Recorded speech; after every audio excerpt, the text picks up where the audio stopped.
ஸ்ரீரங்கம் என்றாலே நமக்கு அந்த ரங்கநாதரின் புன்னகைதான் நினைவுக்கு வரும். ஆனால் அந்த ரங்கநாதரையே உருக வைத்த ஒரு பக்தன் இருந்தார். அவர்தான் கூரத்தாழ்வான். ஒரு நள்ளிரவில் கொட்டும் மழையில் பசியால் வாடிய அந்த பக்தனுக்காக சாட்சாத் அந்த ரங்கநாதரே நேரில் வந்தாரா? விறுவிறுப்பான இந்த ஆன்மீக பயணத்தை தொடர்வோம். ஸ்ரீரங்கத்தின் தெருக்களில் எப்போதுமே ரங்கா ரங்கா என்ற கோஷம் ஒலித்து கொண்டே இருக்கும். அங்கே வாழ்ந்த கூரத்தாழ்வார் மிகப்பெரிய செல்வந்தராக இருந்தவர். ரங்கநாதரின் மீது கொண்ட பக்தியால் தன் சொத்து சுகங்கள் அனைத்தையும் துறந்து ஏழ்மையை ஆபரணமாக கொண்டு வாழ்ந்து வந்தார். ஒருவேளை உணவிற்காக கூட அடுத்தவர் வீட்டு வாசலில் கையேந்தி உச்ச விருந்தி முறையே அவர் கடைபிடித்தார். ஒரு நாள் ஸ்ரீரங்கத்தை மேகங்கள் சூழ்ந்தன. அடைமழை பெய்யத் தொடங்கியது. அந்த மழையில் கூரத்தாழ்வானால் வெளியே சென்று உணவு சேகரிக்க முடியவில்லை. அன்று முழுவதும் அவரும் அவர் மனைவி ஆண்டாலும் பட்டினியாக இருக்க வேண்டிய சூழல். இரவு வந்தது. மழை விடாமல் பெய்து கொண்டிருந்தது.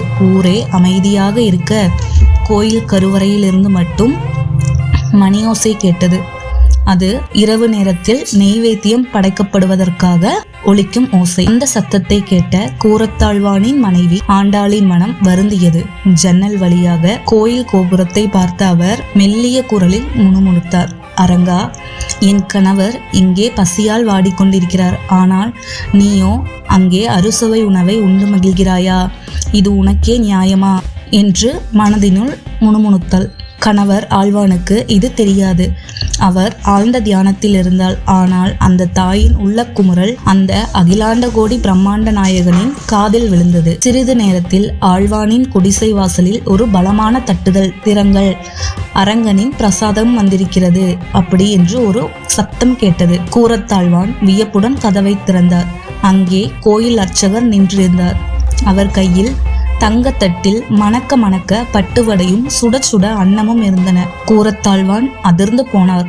ஐயா, இந்த நள்ளிரவில் இந்த மலையில் எனக்காக ஏன் வந்தீர்கள் என்று கேட்டார். அதற்கு அந்த அர்ச்சகர், நானாக வரவில்லை ஆழ்வானே, அரங்கன் தான் என்னை அனுப்பினார். உனக்கு இந்த உணவை கொடுக்க சொல்லி உத்தரவிட்டார் என்றார். ஆழ்வானுக்கு தூக்கி வாரி போட்டது. தன் மனைவி செய்த சிறு முறையீட்டை புரிந்து கொண்டு தன் மானத்தை காக்க அந்த பரந்தாமனே ஓடி வந்திருக்கிறான் என்பதை உணர்ந்தார். அவரது கண்கள் அருவியென கொட்டின.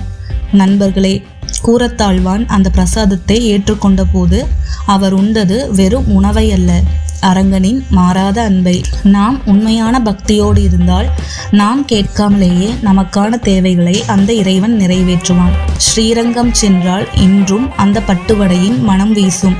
கூரத்தாழ்வானின் பக்தி மனம் கமலும். நம்பினோரை என்றும் கைவிடாதவன் அந்த அரங்கநாதன். கூரத்தாழ்வானின் இந்த நெகிழ்ச்சியான கதை நமக்கு சொல்லும் ஒரே உண்மை இதுதான். வாழ்வில் புயல் வீசலாம், இருள் சூழலாம், ஏன் உணவே இல்லாத பட்டினி நிலை கூட வரலாம். ஆனால் அரங்கா என்று ஒரு முறை மனதார கூப்பிட்டு பாருங்கள். அன்று கூரத்தாழ்வானுக்காக மலையில் நனைந்து கொண்டு பிரசாதம் கொண்டு வந்தாரல்லவா, இன்று உங்கள் கவலைகளை தீர்க்க ஏதோ ஒரு ரூபத்தில் அந்த இறைவன் நிச்சயம் வருவான். பக்தி என்பது வெறும் வேண்டுதல் அல்ல, அது ஒரு மகா நம்பிக்கை. நாமே மறந்து போனாலும் நம் பசியை அவன் மறக்க மாட்டான். தர்மத்தின் வழி நடப்பவர்களை தட்டு தடுமாற விடுவானே தவிர ஒருபோதும் விழவிட மாட்டான் அந்த அரங்கநாதன். உங்களுடைய வாழ்க்கையிலும் இது போன்ற அதிசயங்கள் நடந்திருக்கிறதா? கமெண்டில் சொல்லவும். மீண்டும் ஒரு சுவாரஸ்யமான தெய்வீக கதையுடன் உங்களை சந்திக்கிறேன். அதுவரை ஓம் நமோ நாராயணாய.